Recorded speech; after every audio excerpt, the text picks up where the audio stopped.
The bridge of the UES Defiance hummed with the low vibration of failing life support systems. Captain Sarah stood before the main viewport, watching the debris field that had once been the human colony of New Olympia drift past in silent mockery. Behind her, the skeletal crew of 37 moved through their duties with the mechanical precision of people who had long since accepted their fate.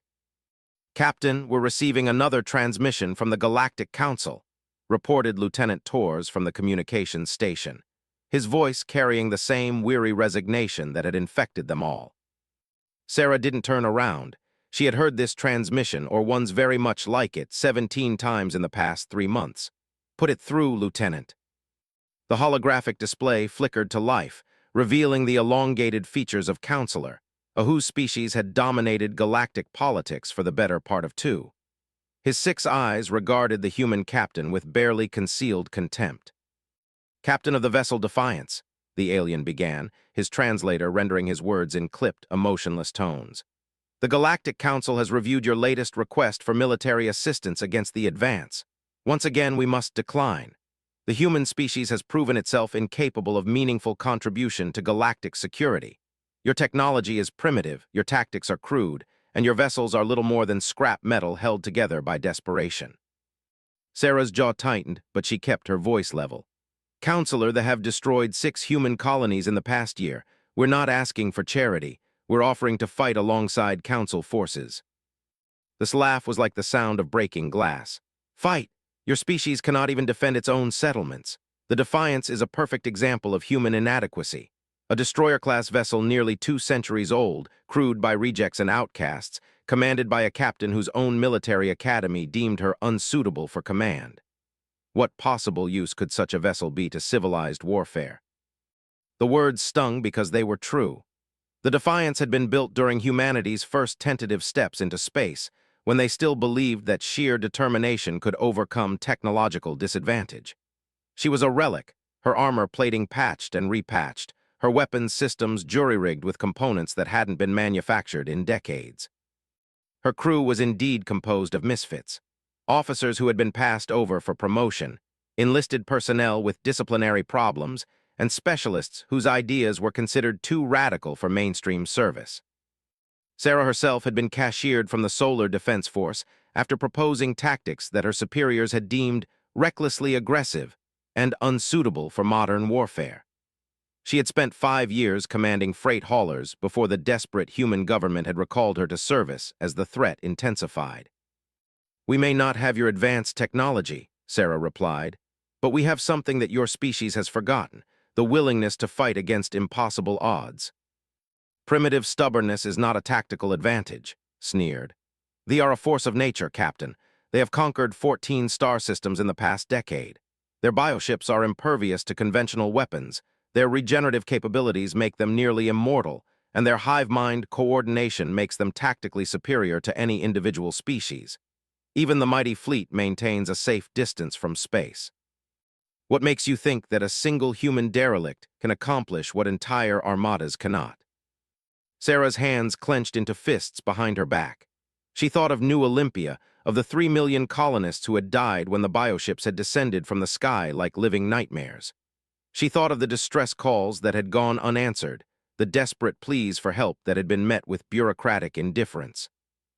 "Because," she said quietly, "we have nothing left to lose." The transmission ended, leaving the bridge in uncomfortable silence.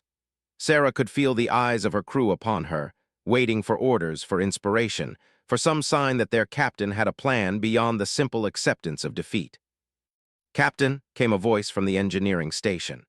Chief Petty Officer Reeves was perhaps the most notorious member of her crew, an engineering prodigy who had been court-martialed for conducting unauthorized experiments with dangerous technology.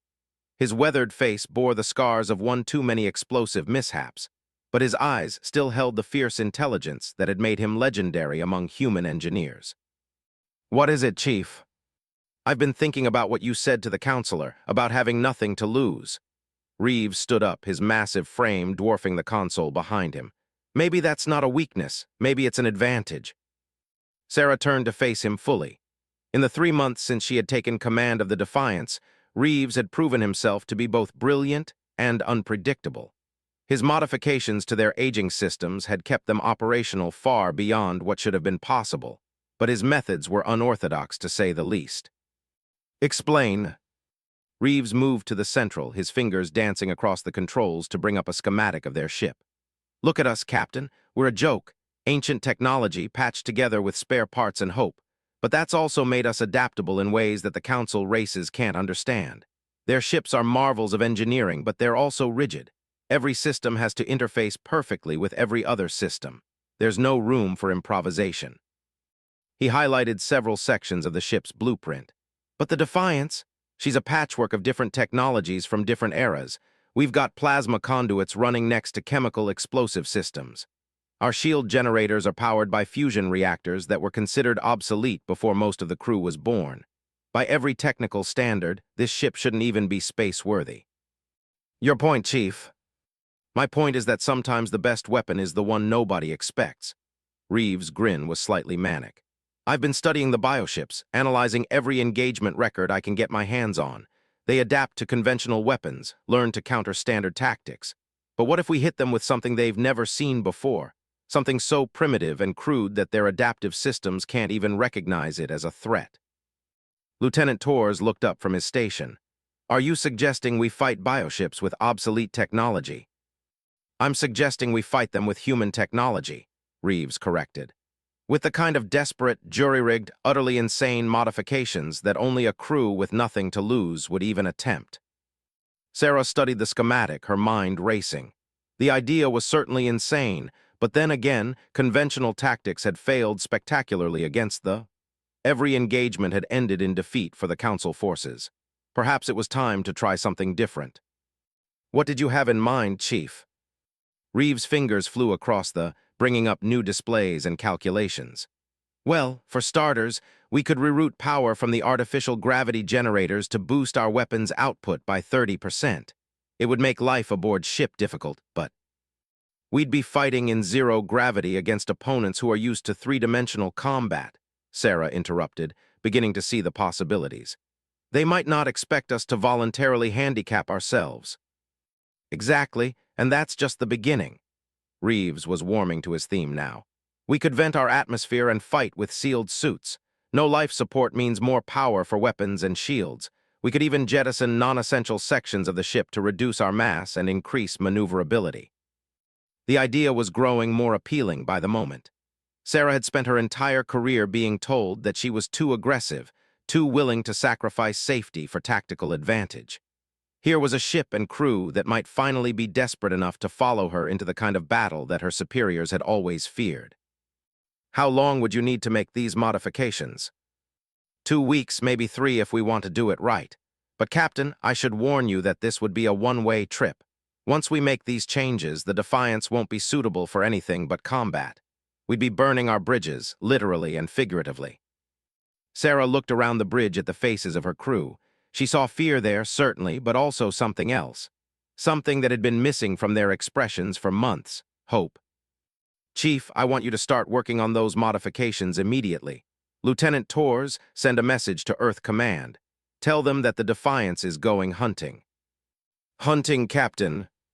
Sarah turned back to the viewport, where the debris of New Olympia continued its silent orbit. They want to treat human space as their private feeding ground. It's time we reminded them that even the smallest predator can be dangerous when it's cornered. Over the next 3 weeks, the Defiance underwent a transformation that would have horrified any conventional engineer. Reeves and his team stripped out everything that wasn't essential to combat operations. The crew quarters were reduced to cramped sleeping pods. The mess hall was converted into an additional ammunition storage bay. The observation lounges became weapon mount points for experimental energy projectors that Reeves had been designing in secret for years. The artificial gravity generators were modified to create localized fields that could be manipulated during combat, potentially disorienting enemies who expected consistent gravitational conditions. The atmospheric recycling system was replaced with individual life support units for each crew member, allowing the ship to vent its atmosphere instantly if needed. Most dramatically, Reeves had designed a series of detachable hull sections that could be jettisoned during combat. The Defiance could literally shed parts of itself to avoid enemy fire, becoming smaller and more maneuverable as the battle progressed. It was a tactic that no sane military would ever consider, but then again, the human military had long since passed the point of sanity. As the modifications neared completion, reports continued to arrive of advances. The hive ships had taken the system, their bioforms overrunning the colonies there with terrifying efficiency. Council forces had attempted to intervene, but their conventional tactics had proven useless against enemies that could adapt to any strategy within hours. "Captain," reported Lieutenant Torres during the morning briefing, "we're receiving distress calls from the 128 system. Long-range sensors show 3 bioships approaching the colony there." Sarah studied the tactical display. 128 was a small system with only 2 inhabited worlds, home to perhaps 50,000 colonists. It was exactly the kind of target that the Council would write off as acceptable losses in the larger strategic picture. How long until they reach the colonies? 18 hours at current speed. And how long until the nearest Council fleet could respond? Torres checked his console. At least 3 days, assuming they're willing to respond at all. Sarah made her decision. "Chief, are we combat ready?" Reeves looked up from his engineering station, his face streaked with grease and exhaustion. "As ready as we'll ever be, Captain. I can't guarantee that all the modifications will work as intended, but they're definitely not what anyone would expect." "Then it's time to test them." Sarah moved to the command chair, which had been modified with additional tactical controls. "All hands, this is the captain. We're departing for the 128 system immediately. We will be engaging forces with untested technology and experimental tactics. Anyone who wishes to transfer off the ship has 5 minutes to report to the shuttle bay." She waited, watching the chronometer tick down. No one moved.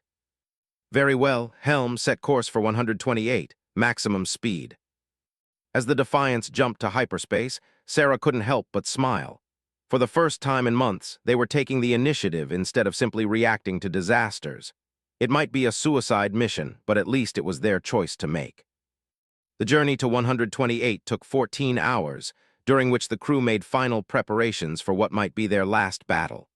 Weapons were charged, experimental systems were tested, and everyone double-checked their emergency life support gear. The modifications had worked better than expected, with the ship's performance improving dramatically as non-essential systems were shut down. "Dropping out of hyperspace in 30 seconds, announced the helmsman. Sarah activated the ship-wide communications. "All hands, remember what we discussed. This isn't about winning or losing. This is about proving that humanity won't go quietly into the night. Today, we show the galaxy what desperate humans can accomplish." The Defiance emerged from hyperspace at the edge of the 128 system, and immediately the crew could see that they were too late to prevent the attack. The 2 colony worlds were already under assault, their orbital defenses overwhelmed by the alien bioships that moved through space like living predators. The vessels were nightmarish to behold. Each was the size of a small moon, their hulls writhing with organic tendrils and pulsing with bioluminescent organs. They moved with fluid grace that no mechanical ship could match, their forms constantly shifting and adapting as they fed on the energy signatures of their victims.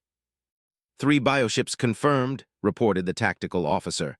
They're harvesting the colonies." Sarah watched in horror as streams of light flowed from the planetary surfaces toward the alien vessels. She knew what that light represented, the life force of every human being on those worlds being consumed to fuel the war machine. "Target the nearest bioship," she ordered. "All weapons full power." "Captain," interrupted Reeves from his engineering station, "I'm reading some kind of scanning beam from the lead bioship. They know we're here." On the main screen, the closest vessel began to turn toward them, its organic hull rippling with new growths that Sarah recognized as weapon systems. The creature was adapting to face them, preparing defenses against whatever conventional attack it expected. "Perfect," Sarah said grimly. "They're expecting a normal engagement. Chief, initiate emergency atmosphere vent. All crew, seal suits immediately." The ship shuddered as its atmosphere was expelled into space, and suddenly the bridge became eerily quiet. Sarah's voice came through the comm system built into her helmet. "Jettison outer hull sections 1 through 7. Reduce our profile and give us more maneuverability." The Defiance literally began to shed parts of itself, leaving a trail of discarded hull plating and empty compartments. The bioship's scanners would be reading massive damage to the human vessel, possibly interpreting it as a sign of weakness or system failure. "They're targeting us with some kind of energy beam," reported the tactical officer. "Let them," Sarah replied. "Helm, take us straight at them, maximum acceleration." The beam struck the Defiance, but instead of the expected devastation, the energy was absorbed and redirected by Reeves' modified shield systems. The attack actually boosted their speed, propelling them toward the bioship faster than their own engines could have managed. "Now they're confused," Reeves announced with satisfaction. "Their adaptive systems are trying to process why their weapon made us stronger instead of weaker." As they closed the distance, Sarah could see the bioship's hull writhing with new growths, trying to develop appropriate defenses. But the adaptation process was based on analyzing conventional threats, and nothing about the Defiance's approach was conventional. "Weapons range in 10 seconds, announced the tactical officer. "Target their primary feeding organ," Sarah ordered. "All weapons concentrated fire." The Defiance unleashed everything she had, but not in the coordinated pattern that the bioship expected. Instead, Reeves had programmed a chaotic firing sequence that mimicked system malfunctions and random damage. To the sensors, it would look like a dying ship's last desperate gesture rather than a calculated attack. The bioship's defenses, adapted for conventional weapons patterns, were completely unprepared for the seemingly random barrage. Energy beams, missile volleys, and kinetic rounds struck its hull in a pattern that its defensive systems couldn't counter because they couldn't identify it as an attack pattern at all. The alien vessel reeled under the impact, its organic hull rupturing in several places. Bioluminescent fluid leaked into space like blood from a wounded animal. "Direct hit," reported the tactical officer. "But it's already starting to adapt. Hull breaches are sealing themselves." "Then we'll just have to hit it again before it finishes," Sarah said grimly. "Helm, bring us around for another pass. Chief, any more surprises in your bag of tricks?" Reeves was studying his readouts with fierce concentration. "Actually, yes. I've been analyzing their bioenergy patterns, and I think I know why our attacks worked so well. Their adaptation process requires time to analyze and counter new threats, but if we keep changing our attack methods faster than they can adapt, we can stay ahead of their defensive evolution," Sarah finished.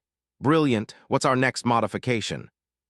"I can reverse the polarity on our main energy weapons, change our missile guidance systems to use proximity detonation instead of contact, and alter our kinetic rounds to fragment at random intervals.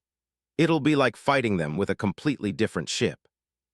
As the Defiance came around for its second attack run, Sarah felt a fierce joy that she hadn't experienced in years. This was what human warfare was meant to be: adaptive, unpredictable, and utterly relentless.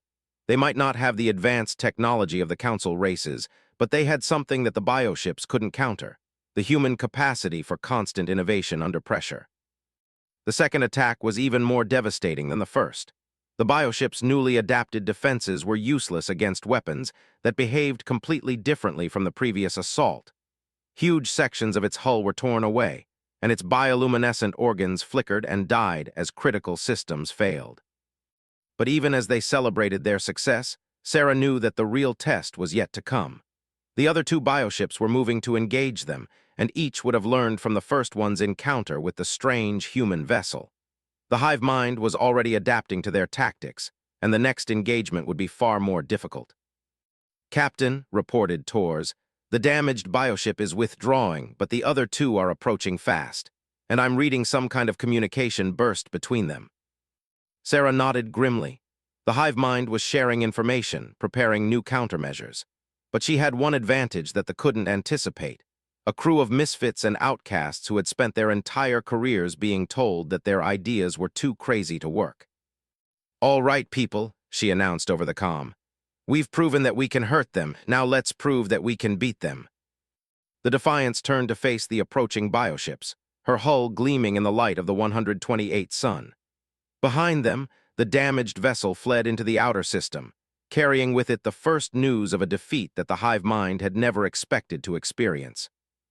In the depths of space, something fundamental had changed. The galaxy's most feared predators had met something they had never encountered before: prey that refused to behave like a victim. The two remaining bioships approached with a caution that their species had never needed to display before. Their organic hulls pulsed with new defensive growths, adaptations based on the data transmitted from their damaged sister ship. But Captain Sarah had spent the brief respite between engagements preparing her own surprises. "Chief, status report on the hull modifications," she requested through the comm system, her voice steady despite the magnitude of what they were attempting. Reeves' voice crackled back from the engineering section. "We've jettisoned another 3 hull segments, reducing our mass by 40%. I've also rigged the remaining sections with explosive bolts. We can literally blow pieces of ourselves at the enemy if we need to." It was an insane tactic by any conventional military standard, but nothing about their situation was conventional. The Defiance now resembled more of a flying skeleton than a proper warship, her essential systems exposed to space, but running at peak efficiency without the burden of unnecessary structure. "Tactical, what are we looking at?" Sarah asked. Lieutenant Commander Jessica Park, the ship's tactical officer who had been demoted for excessive creativity in her strategic planning, studied her displays with intense concentration. "The bioships are maintaining distance, approximately 50,000 kilometers apart. They're trying to coordinate an envelopment maneuver, force us to fight on 2 fronts simultaneously." "Let them think they have us trapped," Sarah replied. "Helm set course directly between them, full acceleration." "Captain," interrupted Tors from communications, "I'm picking up massive energy buildups in both bioships. They're preparing some kind of synchronized attack." Sarah smiled grimly. They were thinking like a conventional military force, trying to overwhelm their opponent with superior firepower. But the Defiance was no longer a conventional opponent. "Perfect. Chief, prepare to detach the port and starboard weapon pods. I want them to think we're coming apart under acceleration stress." "Aye, Captain, but you realize that will reduce our firepower by 60%. "Only if we fight the way they expect us to fight." As the Defiance accelerated toward the gap between the bioships, pieces of hull plating and entire weapon pods began breaking away from the main structure. To the sensors, it would appear that the human ship was suffering catastrophic structural failure under the stress of its desperate charge. The bioships adjusted their positions slightly, preparing to deliver killing blows to what they perceived as a crippled opponent. Their synchronized attack came exactly as Sarah had anticipated. Massive bioenergy beams designed to vaporize the Defiance in a single coordinated strike. But the beams passed harmlessly through empty space where the ship should have been. At the last possible moment, Reeves had triggered explosive charges that separated the command section from the rest of the ship's structure. The tiny core that contained the bridge and essential systems shot forward at tremendous velocity, while the abandoned hull sections continued on their original trajectory, drawing the fire. "Now," Sarah shouted. The jettisoned weapon pods, which the bioships had dismissed as debris, suddenly activated their hidden thruster systems and proximity charges. The pods that had seemed to break away accidentally were actually guided missiles, programmed to detonate when they detected bioenergy signatures. The explosions caught both bioships completely off guard. Their adaptive defenses, focused on the apparent main threat of the ship's core, had ignored the debris until it was too late. Brilliant flashes lit up the space between the alien vessels as the improvised weapons found their marks. "Direct hits on both targets," reported Park. "But the damage is distributed. We've hurt them, but they're still combat effective." Sarah studied the tactical display as the bioships reeled from the unexpected attack. Their hulls were already beginning to regenerate, sealing breach points and growing new defensive structures. But something was different this time. The repair process was slower, less coordinated than it had been during their first encounter. "Chief, are you seeing this regeneration pattern?" Reeves' voice was excited. "Yes, Captain. The simultaneous damage has overloaded their adaptive systems. They're having trouble prioritizing which repairs to make first. It's like we've given them too many problems to solve at once." It was exactly the kind of tactical insight that had made Reeves legendary among human engineers and unemployable in any conventional posting. His ability to see weaknesses in seemingly invulnerable systems had always been considered more of a liability than an asset by his superiors. "Can we exploit it?" "Absolutely. If we keep hitting them with different types of damage faster than they can adapt, we can overwhelm their regenerative capabilities. Sarah felt the familiar rush of a plan coming together. Tactical, prepare all remaining weapons for rapid-fire sequence. Different ammunition types, random targeting patterns. I want to confuse their defensive algorithms. Aye, Captain, but we're running low on everything except the experimental rounds. Then we'll use the experimental rounds. The Defiance's remaining weapons opened fire in a pattern that would have horrified any military academy instructor. Plasma bolts mixed with kinetic rounds, energy beams of different frequencies fired simultaneously, and missile volleys programmed with conflicting guidance systems. To a conventional observer, it would have looked like a ship suffering from massive system failures. But the effect on the bioships was devastating.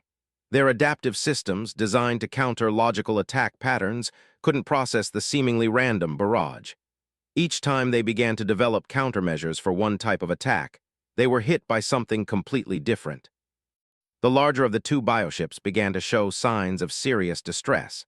Its bioluminescent organs flickered erratically, and sections of its hull started to lose cohesion. The creature was quite literally being confused to death. "Target the smaller bioship," Sarah ordered. "Concentrated fire everything we have left." "Captain, that will exhaust our ammunition reserves," Park warned. "Then we'd better make it count." The Defiance unleashed its remaining firepower in a single massive volley. The smaller bioship, already struggling to adapt to their unconventional tactics, simply couldn't cope with the intensity of the assault. Its hull ruptured in dozens of places simultaneously, and the bioluminescent organs that powered its systems began to die one by one. Within minutes, the creature was dead, its corpse drifting lifeless through space like a monument to the power of desperate innovation. But their celebration was short-lived. The larger bioship, freed from the confusion of fighting multiple opponents, was beginning to recover from its earlier damage. Worse, it was adapting to their tactics at an alarming rate. New defensive structures were growing across its hull, specifically designed to counter the chaotic attack patterns that had been so effective. "Captain," reported Reeves, "I'm reading massive changes in the bioship's energy signature. It's not just adapting its defenses, it's fundamentally restructuring its entire combat configuration." Sarah studied the tactical display with growing concern. The bioship was literally evolving before their eyes, transforming from a generalized predator into a specialized hunter designed specifically to kill the Defiance. It was a level of adaptive capability that no human tactician had ever imagined possible. "How long until it completes the transformation?" "At current rate, maybe 20 minutes. Sarah felt the weight of command settle on her shoulders. They had proven that human ingenuity could hurt but now they were facing a creature that had learned from their attacks and was redesigning itself to be immune to their tactics. In 20 minutes, they would be facing an opponent that was perfectly adapted to kill them. "Options, people, what do we have left?" Park studied her tactical readouts. "We're out of conventional ammunition. The ship's core is running on backup power. We've jettisoned so much of our structure that we can't maneuver effectively anymore." "But," interrupted Reeves, "we still have one advantage, we're human." Sarah turned to look at her chief engineer. "Explain." Reeves stood up from his console, his eyes bright with the kind of manic inspiration that had gotten him court-martialed 3 times. "The bioship is adapting to counter our weapons, our tactics, even our technology. But it's still thinking like it's trying to create the perfect defense against the Defiance." "And what if the Defiance doesn't exist anymore?" The idea was so audacious that Sarah needed a moment to process it. "You're suggesting we abandon ship?" "I'm suggesting we become something that the bioship can't adapt to because it can't comprehend what we're doing." Reeves moved to the central, bringing up a schematic of their remaining systems. "We have 37 crew members, each with their own life support unit. We have emergency thruster packs, personal weapons, and enough explosive charges to level a small city." The implications began to dawn on Sarah. Individual human combatants in space suits. They can't adapt to defend against something they don't recognize as a threat. Exactly. Their entire defensive paradigm is based on ship-to-ship combat. They've never faced a swarm of individual attackers before because no sane species would try it. "Because it's suicide," Park pointed out. We'd be going up against a creature the size of a small moon with nothing but personal weapons. No, Sarah said slowly, beginning to understand Reeves' plan. We'd be going up against a creature that's adapted all of its defenses to fight a ship that no longer exists. Chief, how much damage could 37 people with demolition charges actually do to a bioship? Reeves grinned. If we target the right systems, probably enough to kill it. These creatures are incredibly complex, but that complexity is also a weakness. They have critical nodes, central nervous clusters, primary energy conduits. Hit enough of the right targets, and even something that size will go down. Sarah looked around the bridge at her crew. They were all watching her with the same expression she had seen 3 weeks ago when she had first proposed modifying the ship for this mission. They were terrified, but they were also eager. These were people who had spent their careers being told that their ideas were too dangerous, too radical, too insane for proper military service. All hands, this is the captain. Report to the main hangar bay for EVA preparation. We're abandoning ship, but not in the way the enemy expects. As the crew gathered their gear and prepared for what would either be the most innovative tactical maneuver in military history or the most creative form of suicide ever attempted, Sarah took one last look around the bridge of the Defiance. The ship had been their home, their weapon, and their protection. Now she was about to ask her people to give up all of that safety and face their enemy as individual warriors. Captain, Torres said as he sealed his helmet, for the record, this is completely insane. Thank you, Lieutenant. I'll take that as a compliment.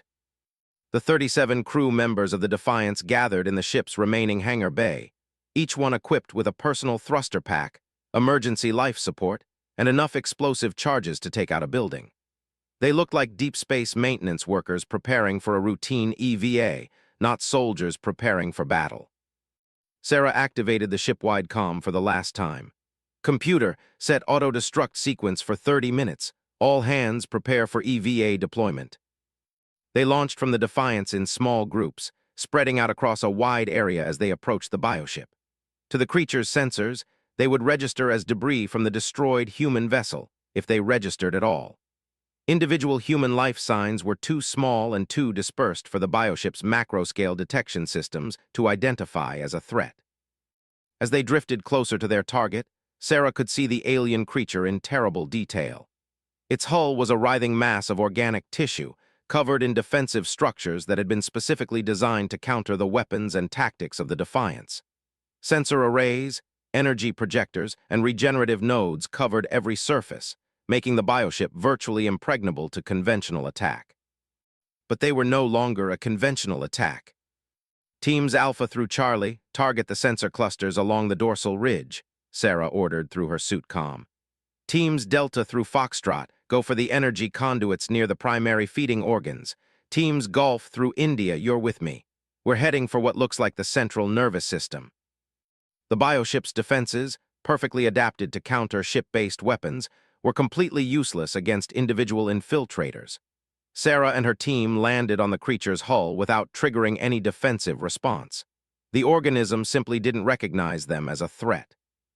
Working quickly, the teams spread across the bioship's surface, placing explosive charges on critical systems. The creature's hull was thick and resilient, but it hadn't evolved to protect against enemies that were already inside its defensive perimeter. All teams report in, Sarah commanded as she planted her own charges near what appeared to be a major neural cluster. One by one, the teams confirmed that their explosives were in place. 37 individual bombs, each one small enough to be dismissed as insignificant, but collectively positioned to cause massive systemic damage. Captain, came Reeves' voice over the comm, the bioship's starting to show signs of agitation. I think it's beginning to detect us. Sarah looked up to see the creature's hull beginning to ripple with new growth patterns. The bioship was finally recognizing that something was wrong, but its adaptive systems couldn't identify the threat quickly enough to counter it. All teams moved to safe distance, prepare for simultaneous detonation. The 37 crew members activated their thruster packs and pulled back from the bioship's hull, watching as the creature continued its futile attempts to adapt to an enemy it couldn't understand. Detonate charges in 5, 4, 3, 2, 1. The explosions lit up space like a string of miniature stars as 37 separate blast points erupted across the bioship's hull. Individually, each explosion was insignificant compared to the creature's massive size. But collectively, they severed critical connections, destroyed key systems, and disrupted the bioship's ability to coordinate its own functions. The creature convulsed in space, its bioluminescent organs flickering and dying as its central nervous system failed. Without the ability to coordinate its various subsystems, the massive organism began to shut down like a biological machine losing power. Within minutes, the second bioship was dead, its corpse joining that of its sister ship in the growing debris field around 128. "All teams rendezvous at coordinates Delta 7, Sarah ordered. "We need to get clear before the Defiance's auto-destruct sequence completes." As the 37 survivors of the UES Defiance gathered together in the void between the dead bioships, Sarah felt a mixture of triumph and loss that she couldn't quite put into words. They had proven that humanity could fight back against the galaxy's most feared predators, but the cost had been everything they had called home. "Captain," came Tor's voice over the comm. "What now? We're drifting in enemy territory with nothing but emergency life support." Before Sarah could answer, new contacts appeared on her suit's proximity sensors. Ships were dropping out of hyperspace at the edge of the system, but these weren't bioships. The energy signatures were wrong, too clean and mechanical. "This is Admiral of the Galactic Council Fleet," came a transmission that Sarah's translator rendered in precise, formal tones. "We received reports of activity in this system and came to investigate." Sarah activated her suit's transmitter. "Admiral, this is Captain of the UES Defiance. The threat has been neutralized." There was a long pause before the Admiral responded. "Captain, our sensors show 2 dead bioships and significant debris from what appears to be a destroyed human vessel. Please clarify your status." "The Defiance was destroyed in combat, Admiral, but the mission was successful. Both bioships are dead and the colonies are secure." Another pause, longer this time. "Captain, our tactical analysis indicates that 3 bioships entered this system. Our sensors show only 2 corpses." Sarah felt a chill that had nothing to do with the cold of space. "Admiral, are you certain?" "Affirmative, Captain. 1 bioship appears to have escaped the engagement. And Captain," the Admiral's voice carried a note that Sarah had never heard from a Council official before, "respect. We would very much like to know how a single human destroyer managed to accomplish what entire Council fleets have failed to do." Sarah looked around at her floating crew members, each one a testament to the power of human desperation and ingenuity. They had proven that the galaxy's most feared predators could be defeated, but they had also revealed something else. They were learning from their encounter just as quickly as the humans had adapted to theirs. Somewhere in the darkness between the stars, the surviving bioship was carrying news of this defeat back to the hive mind. The next time humanity faced these creatures, they would be ready for human tactics. But Sarah smiled as she watched the Council ships approach. Let the adapt. Humans had been adapting longer than any species in the galaxy, and they were just getting started. "Admiral," she transmitted, "if you're willing to listen, we have quite a story to tell you. And if you're smart, you'll want to hear our suggestions for the next engagement." As the rescue ships moved in to collect the survivors of the Defiance, Sarah couldn't help but think that this was just the beginning.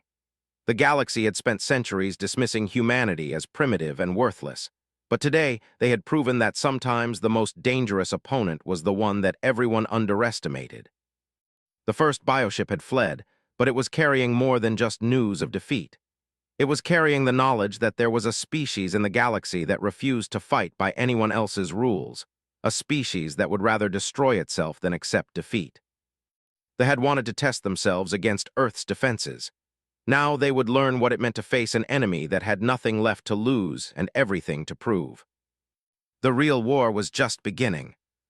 6 months after the Battle of 128, the Galactic Council chambers hummed with an energy that hadn't been felt in decades. Representatives from 100 different species filled the vast amphitheater, their attention focused on the small group of humans standing at the center of the speaking floor. Captain Sarah, now bearing the temporary rank of Admiral, stood before the most powerful beings in the galaxy wearing a uniform that had been hastily modified to accommodate the medals and commendations that various council races had insisted on awarding her.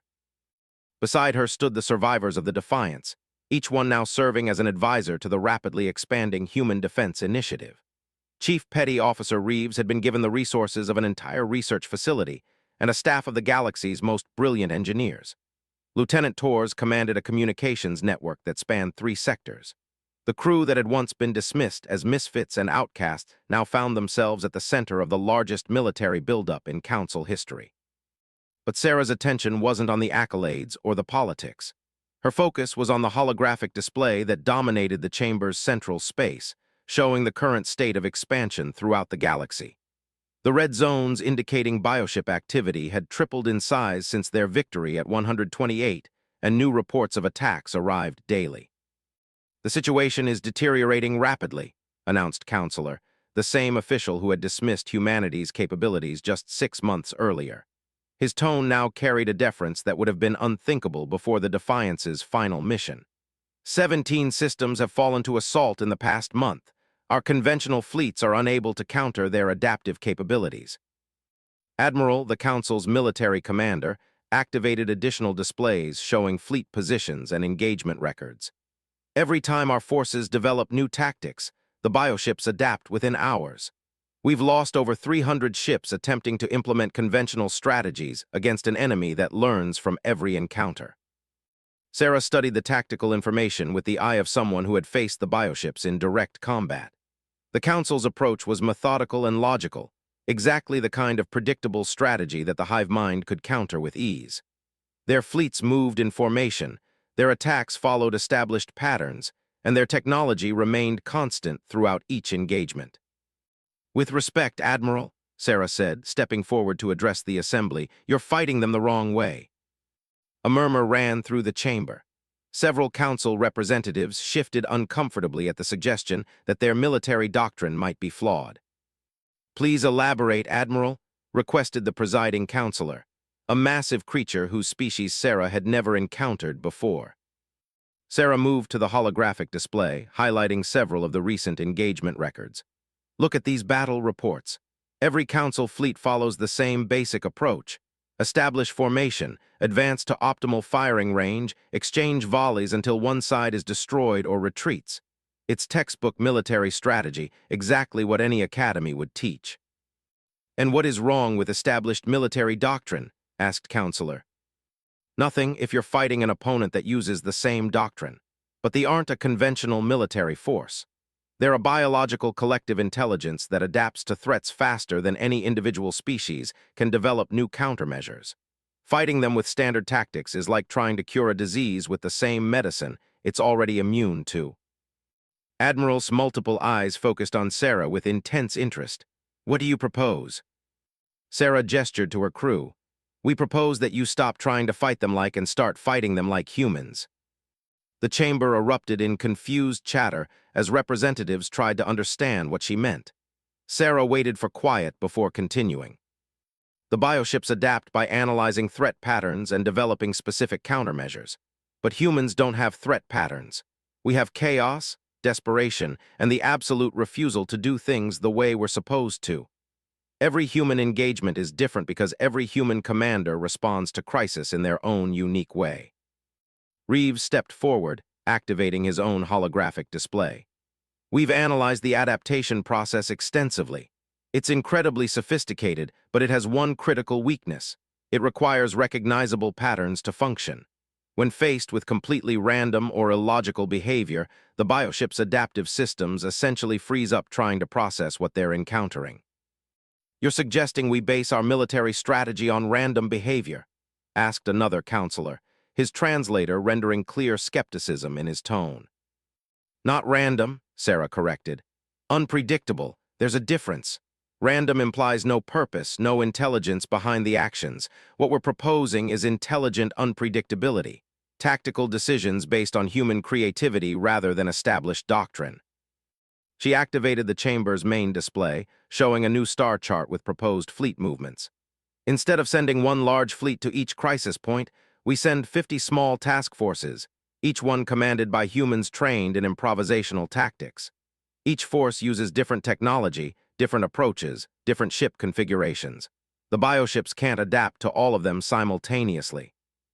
Moreover," added Torres from his position at the communications station, "we maintain constant communication between all forces. When one task force discovers an effective technique, every other force immediately adopts a variation of it.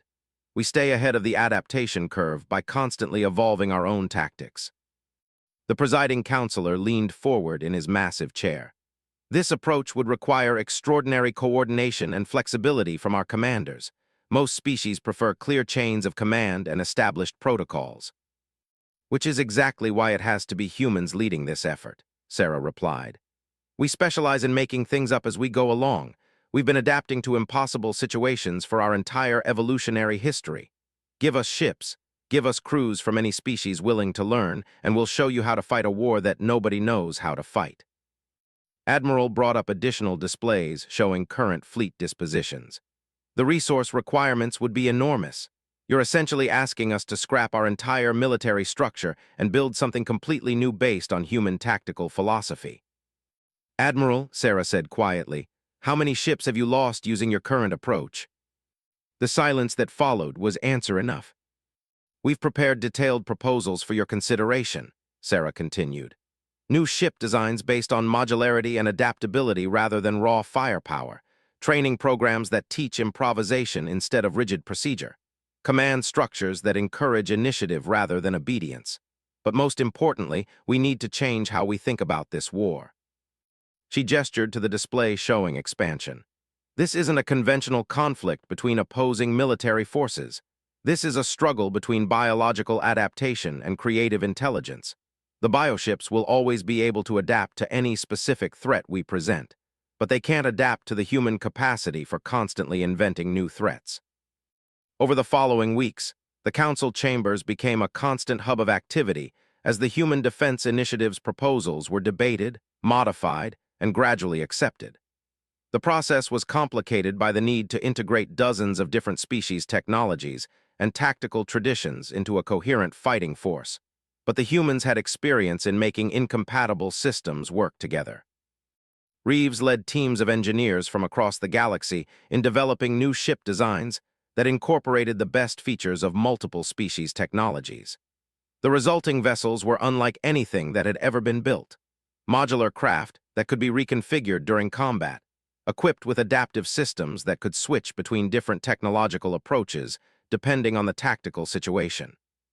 Sarah found herself commanding not just human crews, but mixed-species task forces where precision complemented human improvisation, where durability provided a stable platform for human creativity, and where dozens of other species contributed their unique strengths to the emerging fleet. The first test of the new approach came at the system, where 3 bioships had been detected approaching a major council industrial complex. Instead of sending a single large fleet, Sarah dispatched 27 small task forces, each one taking a different approach to the engagement. Some forces used conventional weapons fired in unconventional patterns. Others employed entirely new technologies that had been developed specifically for this battle. Several task forces abandoned ship-to-ship combat entirely, using the tactics that the Defiance had pioneered at 128 to deploy individual combatants against the bioship's hulls. The bioship's adaptive systems, designed to counter logical military responses, were overwhelmed by the sheer variety of attacks they faced. Every time they began to develop countermeasures for one approach, they were hit by something completely different. Within hours, all 3 creatures were dead, and not a single council ship had been lost. The victory marked the beginning of a new phase in the war against the human-led task forces began pushing back the bioship advance, liberating systems that had been considered lost forever. Each engagement taught the humans new ways to confuse and overwhelm the adaptation process. But the bioships were learning too. Reports began arriving of new tactics, creatures that had evolved specifically to counter human unpredictability. The hive mind was developing its own form of adaptive creativity, trying to out-innovate the humans at their own game. They're getting smarter, Reeves reported during one of the daily strategy briefings. The latest bioships are showing signs of, I don't know how to describe it, psychological adaptation. They're trying to predict human behavior rather than just react to it. Sarah studied the reports from the most recent engagements. The bioships were indeed changing their approach, becoming more cautious, more willing to retreat and regroup rather than adapting in place. It was an ominous development. They're learning to think like us, she realized. The hive mind is developing individual personalities, unique approaches to problem solving. They're becoming less predictable themselves. Tors looked up from his communication console. Captain, we're receiving priority transmissions from multiple sectors. It looks like they are launching coordinated attacks across a front spanning dozens of systems. The holographic display lit up with red warning indicators as reports flooded in from across Council space. Everywhere, bioships were attacking simultaneously, but each attack was different. Some used overwhelming force, others employed stealth tactics, still others seemed to be testing new biological weapons that had never been seen before. They're not just adapting to our tactics, Sarah said grimly. They're copying our strategic philosophy, multiple approaches, constant innovation, unpredictable coordination. They've turned our own methods against us.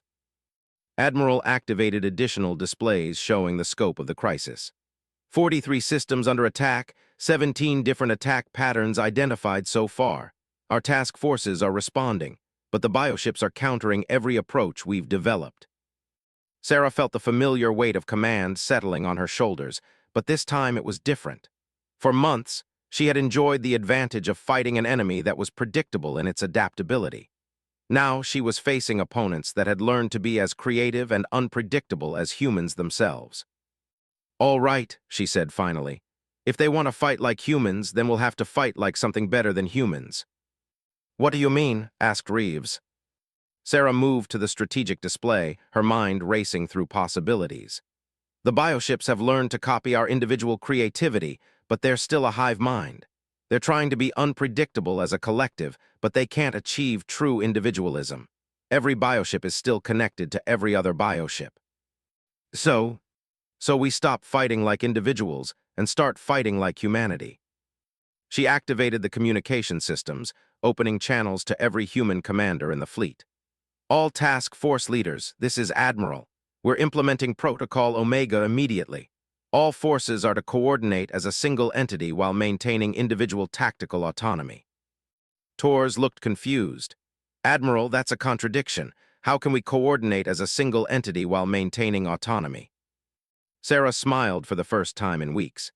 "The same way humanity has always worked, Lieutenant.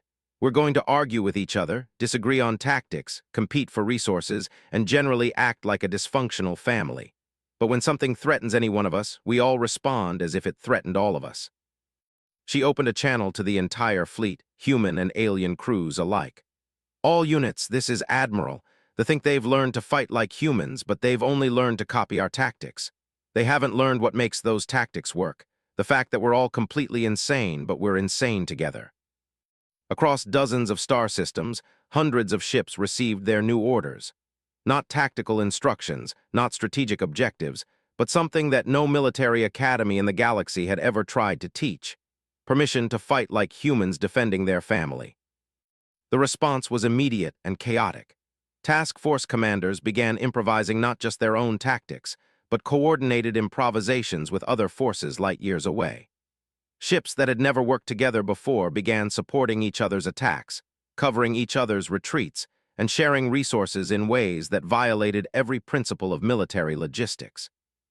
The bioship's newly acquired adaptability, impressive as it was, couldn't cope with an enemy that was simultaneously acting as thousands of individuals and as a single organism. Every time they adapted to counter one human force, that force would be reinforced by dozens of others using completely different approaches. At the Vega system, a task force that was being overwhelmed by a particularly large bioship suddenly found itself supported by reinforcements from 3 different sectors. The ships that arrived didn't have compatible weapon systems or communication protocols, but they didn't need them. Human crews had been making incompatible things work together for centuries. At a bioship that had successfully adapted to counter the local human force found itself under attack from individual combatants who had been launched from ships in the neighboring system.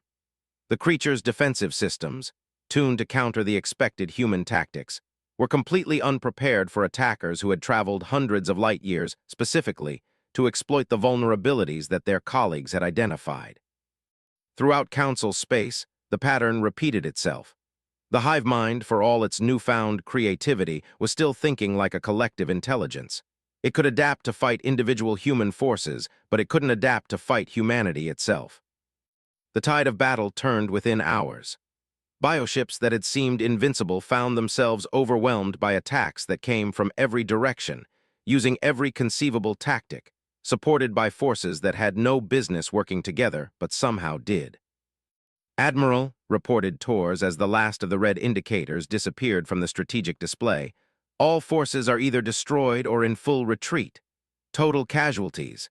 0 Council ships lost, minimal damage across all task forces." Sarah looked around the command center at the mixed crews of humans and aliens who had somehow learned to fight like a single organism while maintaining their individual identities. It was, she realized, perhaps the most human thing that had ever been accomplished, turning their greatest weakness into their greatest strength. "Communications, open a channel to the entire fleet," she ordered. "All forces, this is Admiral. Outstanding work. They came to our galaxy thinking they were apex predators. They learned to adapt to our tactics, to copy our creativity, to match our unpredictability. But there's one thing they couldn't learn to copy, what it means to be human." She paused, looking out at the stars where hundreds of ships were even now beginning their journeys home. "They thought they could beat us by becoming like us. But you can't become human by copying what humans do. You become human by caring about something more than your own survival, by fighting for people you've never met, by making sacrifices that no logical mind would ever justify.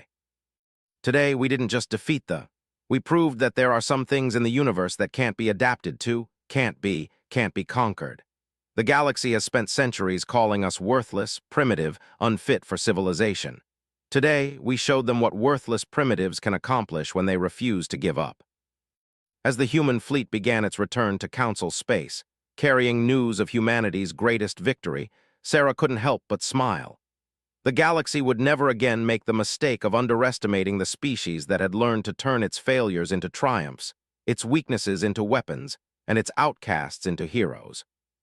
The war wasn't over.